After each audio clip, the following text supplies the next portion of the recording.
Everyone, my name is Tim Hague Sr. Welcome to Coffee with Tim, a discussion of life and Parkinson's. I'm sitting here reading this morning a little journal that I carried with me on the Amazing Race. This week, May 3rd, marks 8 years since Tim Jr. and I, my son, and I left on the Amazing Race Canada. So I thought I would share a couple little anecdotes with you from the race this morning, among other things. If you are joining in, please say hi in the chat. If you are on YouTube, make sure that you subscribe. Say hello there in the comments. Love to hear from you. And it's a good day in the peg. Looks like it's going to be another beautiful spring day. And I hope that wherever you find yourselves this morning, that things are well there also. So the Amazing Race Canada, what a fantastic trip that was. And in many ways, what it continues to be. I have to tell you, it is not something that has quickly gone away. And it has been an extremely bright light in our lives ever since. So, so 8 years ago today, May 7th, what were we doing May 7th? I was able to keep this little journal with me because it had nothing written in it at the time. And they checked everything. When we came on the race, they checked everything to make sure that we weren't cheating. I guess folks in the past or in other shows, because this was obviously the first one in Canada, but in other shows around the world, people would bring notebooks. But if they didn't check them well, they would eventually find that they had pasted into them all kinds of notes, all kinds of stuff, maps, because people would try to guess where they would be going, right? And so they'd post in maps, or they would write themselves detailed notes of various cities and just whatever you can imagine they would do. People would bring a Bible with them, and within the Bible, they would have pasted in notes of various things. So it's absolutely amazing. So when we started the race, they literally took all of our stuff, dumped our bags onto our beds, and went through everything. And anything that was considered contraband by them, including Tim Jr.'s little Bible, they took it. And we got it back at the end of the race. But they checked out my little notebook, and of course it was blank, it was empty. And so I was allowed to keep that to make notes for myself. So what do I say on May 7th? Not a whole lot of fascinating stuff here. It's actually day 10 for us. We had been there for some time in Toronto, and I started keeping notes right from the beginning. So not a whole lot to talk about here. I note various little things that we see, and we're trying to figure out the race and trying to figure out what we need to know and not know, and what we need to pay attention to and not pay attention to. Finally says, fabulous sleep last night. Feels so much better this morning. Unsure of the day's events yet, but breakfast should be good. We always looked forward to breakfast because that was a guaranteed meal of the day. I had not been sleeping well the first part of the race, so to say that I'd had a good night's rest was extremely meaningful. So we're all excited about how the day is going to go, and they don't tell you what's going to happen. You kind of find that, especially that first season, I think they were as messed up as we were in trying to run this thing, because it was all new to the crew here in Canada as well, right? So I finally say that, when the producer said he was going to call our wives and leave a message that we were okay, because they were supposed to do that every so often, just so they know, because otherwise we have no contact with them. He comes back and says that he hasn't called her. And then for whatever reason, that just ticked me off enough that I put it in my notes. At 1 p.m, we finally received official start time for the next leg of the race. We would have been on about leg 3, I think, here. I actually didn't think about that. I haven't written, it's not in my notes exactly what leg we were on.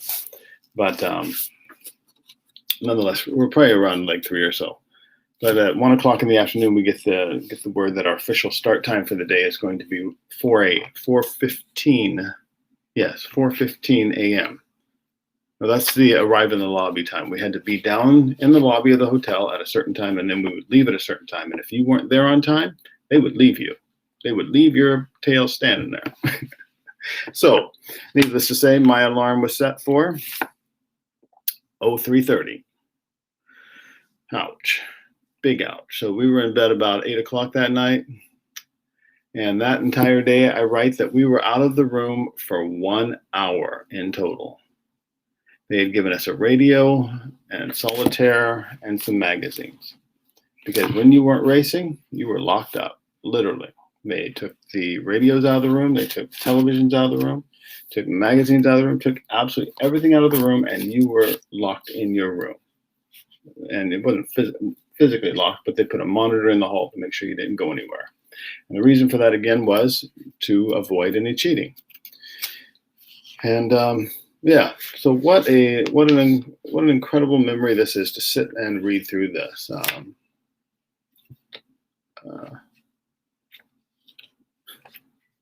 Yeah, some of it's just ridiculous. The things that I wrote for myself that I thought were important, that thought might matter as we go from leg to leg, that did not matter at all. So I didn't. Yeah, I did not write myself really great notes here. I'm seeing. I have to sit and think about each one of these because, like, we get to May 8th, 0800 in the morning, day 11, pit stop number 3, the convention center in Vancouver. Yeah, but I didn't say where we ended specifically. Yeah, so I have to go back through, and you can get my book Perseverance, and it'll tell you because I went back and looked all this up. But what an amazing opportunity. I'm so grateful that I took what notes that I did on the race just to remember things. It was such an incredible journey. I still cannot believe that we made it on the show. And much of me still cannot believe that we actually won the doggone thing. It's just slightly mind-blowing. And here, 8 years later, the outflow of the race is still that I'm still speaking. You know, I got a couple of speaking requests this week for this fall. I am still able to exercise and run. I'm still able to work with U-Turn Parkinson's, the PD Avengers. There's so much still going on. And all of this stuff happened because of the Amazing Race. Getting Parkinson's, and then Parkinson's being such an intriguing story for the producers of the race, that's how I ended up on the show, and all of this has been the outflow of that. And for that, I am extremely grateful. I am extremely grateful. So now that it is, here we are, spring, and I should say good morning here to a few people. Abe and Betty, good morning. Good to see you. Dorothy, good to see you. Nora. Oh, fantastic. Nora says she has 3 more chapters left to read in my book. Love it. I'm going to read it again. Well, okay, Nora, no spoilers here this morning. I won't tell you who won. And good morning, Amy. Good to see you. And you are full into your teenage years with your son, Gavin there. Wished him happy birthday. Wish him happy birthday again for me in person, a little more in person this time. Pat, good morning. Sydney, good morning. How's Vegas? And so, yeah, so many good things has come out of running the Amazing Race and has provided me so many opportunities that I'm so extremely grateful for. And I'm very grateful that it has been a fun ride for all of Manitoba. It's given us something here in Winnipeg to cheer for, and many people around the world living with Parkinson's. So here's to the Amazing Race Canada. Well, we just came out of April, Parkinson's Awareness Month. And I'm sure that many of you, like me, have had a very busy month. And it has been just super fun, all the things that we've been involved in. And April is the anniversary month for U-Turn Parkinson's. So that tends to take up a lot of my time. We had, we had talked about last week, had a great fundraiser and birthday party for U-Turn. Went just fabulously well. And now we look forward to the future of where we go. We're in the process of hiring a manager for our centers, and someone to come alongside me and work with me in building that out, and eventually, hopefully, taking over a large section of that work. So we're in the process of interviewing right now, and if you happen to know anybody that's interested in that kind of thing, send them my way. I'd love to get their resume, talk to them, and just see if this is the right place and right opportunity for them. And good morning, Geraldine.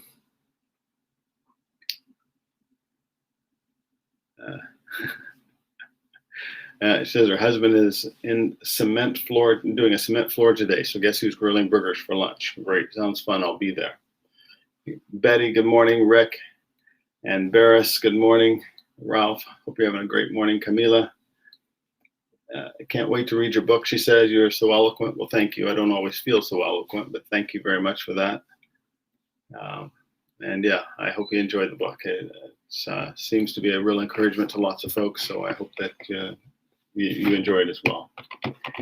So yeah, on with U-Turn Parkinson's. We are very excited about the future holds, and we just are so anxious to get past COVID and get back to in-class, in-person classes and all the things that we do there. And yeah, and carry on. It's spring, right? It's spring even in Winnipeg, so it must be spring everywhere if it's spring in Winnipeg. And it's time to dust off those wellness plans. We've talked about wellness from time to time here, and we've talked about the need to have a plan. And I have dusted off an old plan again, and we did this on our kid's birthday on the 3rd. My twins turned 23, if you can believe that. I cannot believe that I have my youngest are 23. But I've dusted off an old plan that I used to do all the time, and we're going to give it a shot again. And that is to get the running going again and see if we can't run a half marathon. Yes, I know. It's a bit much. And my head hurts, and especially my hip hurts even thinking about it. But you know what? I love to run. I recently changed my meds. I had been feeling really crappy, just really crappy. I was having a really hard time focusing. I was having a really hard time getting work done. I was grumpy most of the time, and I just had no motivation. It was really, really hard to get off the couch. And I wasn't doing nothing, but I wasn't doing as much as I should be doing. And I knew it, and I felt it, and everything hurt because of it. But I changed my meds, and we increased a few things, and it has just been night and day, folks. Night and day. For all of my young onset folks out there, I got to encourage you. Don't sweat the dyskinesias that much. I know that so many people say, don't start your meds because they're worried about dyskinesias. Well, let me tell you something. There's another side to that coin. Starting your meds allows you the potential to live much better right now, instead of worrying about something that may not be a problem for a time that may never come. If I get run over by a Mack truck tomorrow, I hope not. I have every desire to live to a ripe old age. But if I got hit by a Mack truck tomorrow, I would have little regret in how I've lived my life thus far with Parkinson's. Started my meds. I've been able to do much better on my meds than I would be without them. And I'm just reminded once again the last 2 weeks that as I increase my meds once again, it's that magic little yellow pill. For me, and I know this is a huge blessing because it doesn't work for everybody this way, but for me, that little yellow pill is such a absolute magic pill. It's unbelievable. 2 days of increasing my dose, the head cleared up, the sun came back out, music started playing, and Tim wanted to run again. Unbelievable. Just unbelievable. I am so very grateful that we have at our disposal medications that work for us. So I'm gonna give it a go again. My kids and I have lived a good enough example to my kids that every single one of them are running right now and want to run. Well, one's not a little reluctant, but we'll get her along as well. But they're all running, and they're all saying they're going to run a half together. this fall. And even the one who has been the most reluctant runner over time of all of them was bugging me yesterday saying, have you signed up, Dad? Have you signed up? You need to get signed up because that will keep you motivated. When there's money on the line, you'll stay motivated to get it done. Like, okay, I'll get signed up. And what he doesn't understand is that I'm simply motivated, and spending money just irritates me. So that's the plan. It's September 3rd or 4th, and I'm putting it out there for you to keep me accountable to it and to ask me from time to time, okay, Tim, you set a plan, you put a plan in place, are you working the plan? And I want to ask you this morning, what's your plan? It's easy. It's maybe easy to sit and listen to me have a plan. It's easy for you to say, oh, well, if I were Tim, I would do that too. Well, you're not Tim, and you may not run a half marathon ever. You know what? You may not have ever done it, and you may not ever do it in the future. You may not want to. And my question is, what is your plan? What is it that you do like to do that you're going to do, and that's going to push you a little bit this summer? You know, Sydney, I know you and your wonderful hubby there spend lots of time on your bikes, and you do a lot to support Davis Phinney Foundation, riding your bikes. That's fantastic. Maybe your thing is gardening.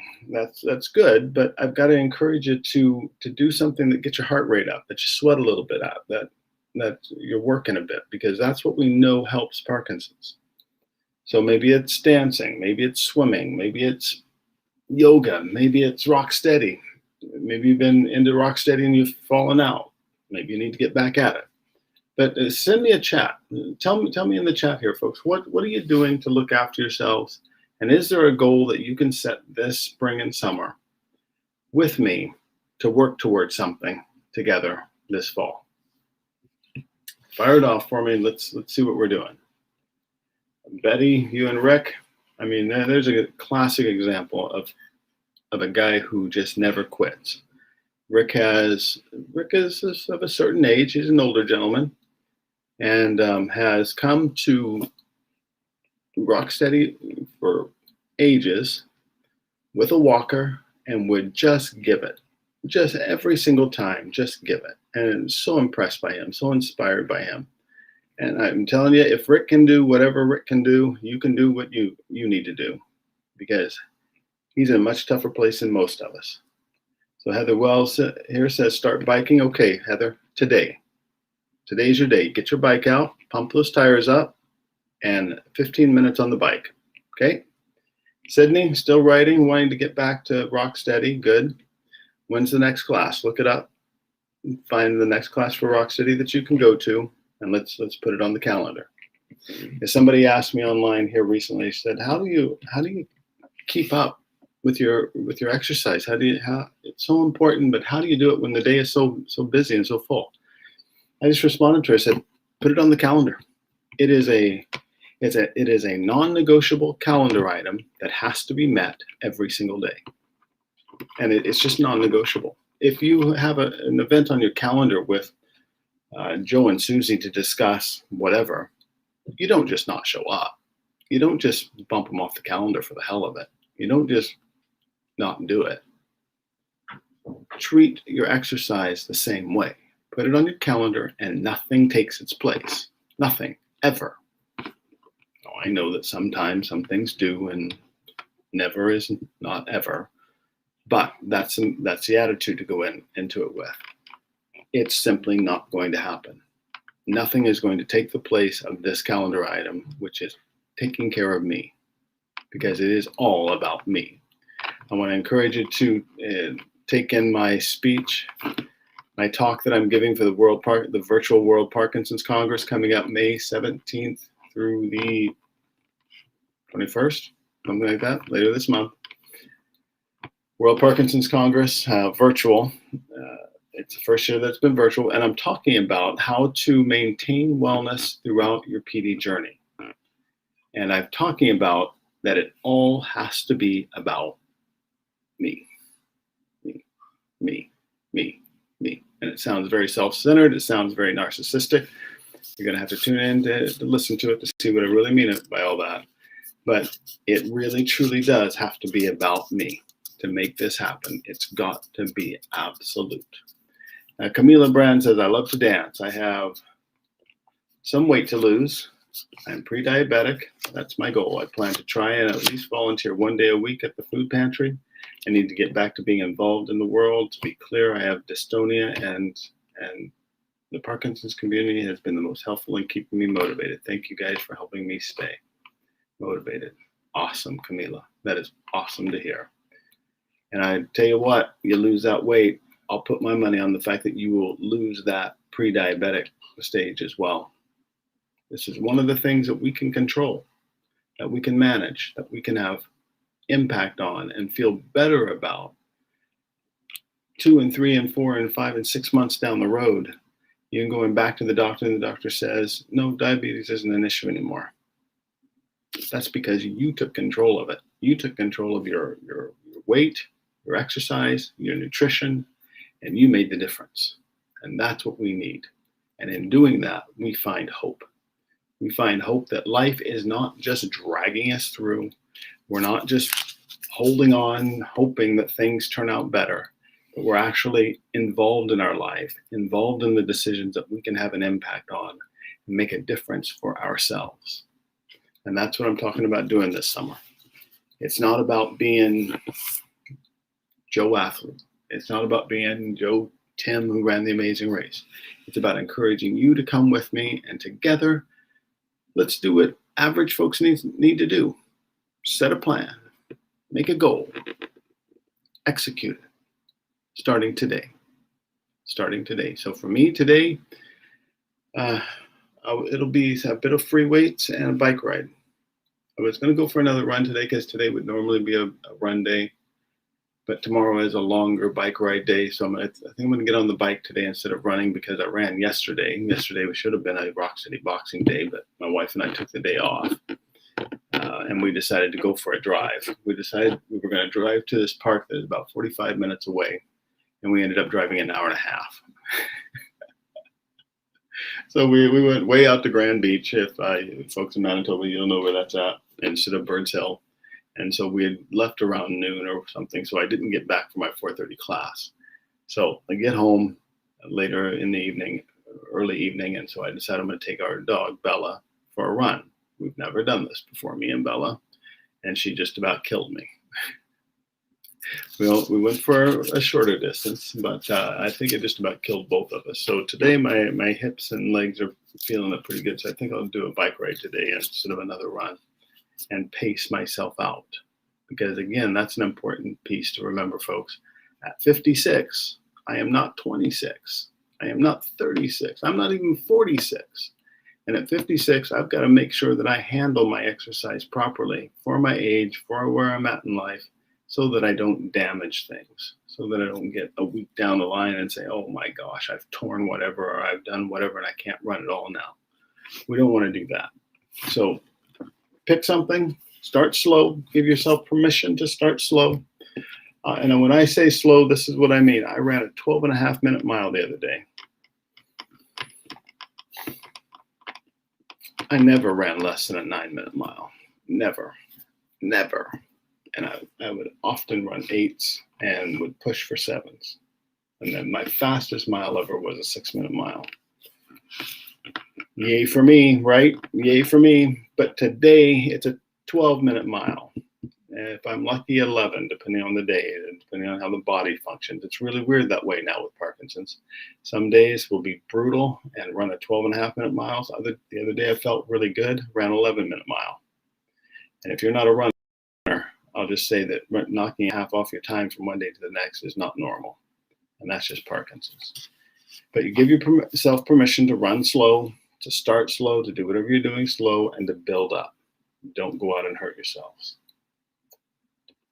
And what should I? Oh, yes, I have to tell you that for the summer, I'm going to give myself a little bit of a break. And we're going to go to having coffee with Tim once a month. The first Friday of the month, June, July, and August, once a month, Fridays at 10. I'll be back. But I'm just finding it a bit much right now. And it's like I got to always think of something I can talk to you about. I can always just come on and blather, but that doesn't seem to be appropriate. But it's a bit of work, and so I thought I'd give us all a break for the summer. But not that you won't hear from me. I'll certainly be on talking about my running and whatnot, because I want to encourage you to keep to your plan. And very few of you have given me a plan here yet. You know I'm going to call you out on it, don't you? And that's a good thing. That's what friends do. We need to call each other out and ask, and just ask, how are you doing with this? So I'd still love to hear from you. What's your plan for the summer? And again, it doesn't have to be my plan. And I don't feel like that there's some hierarchy here in what we do and not do. Don't listen to that crap. What's important is what you do for you. Take control of your life. I'll take control of my life. You take control of your life. And together we will live better with Parkinson's because of it. Okay. World Parkinson's Congress coming up. Stay tuned for things with U-Turn. Potentially some other exciting things coming up. I've got all kinds of stuff on the back burners, perking away, working, and I wish I could just tell you about all of them and make them happen, but that's not can't happen yet. So I will announce them as we are able. But yeah, let's keep working, folks. Let's keep our heads on straight and stay and persevere. That's what I'm ultimately trying to say. Let's persevere. Let's carry on in our course of action, even in the face of difficulty, with little or no evidence of success. You don't have to feel successful. You don't have to feel that you're going to be successful. You just have to know that this is the right thing to do to get up today, go lift some weights, jump on your bike, go for a run, go for a dance, do what you need to do to look after you. And Amy says, started a workout program back in January. Best result thus far. My son joins me now with the workouts. Excellent. Boy, that's fantastic. And I have to tell you, Amy, I am so very pleased. It warms my heart when I see my kids run, because they never wanted to run. Never. None of them. They want nothing to do with it. I would try to get them to come run with me as kids, and they just would not do it. And now every single one of them are out on a regular basis getting their exercise in. And so if Parkinson's is genetic, and God help us that they don't get it, but if they do, they're on the path of controlling it so much better because they followed my example. And isn't that what we as parents want? We want to set the right example for our kids so that they can live their best. So keep it up with Gavin there, and all of you. Wherever you're at, set an example for your kids, for your family. And even you, with whatever stuff that you have, you can get out and do your best to look after yourself. So that's it for me for today. Until next time, we'll say June, the first Friday in June. Have a good weekend this weekend. Hug those you love and take care of yourselves. Live your best. Know that I'll be thinking about you and that we will be back in touch soon. So until then, persevere. Live your best. Thanks. Bye-bye.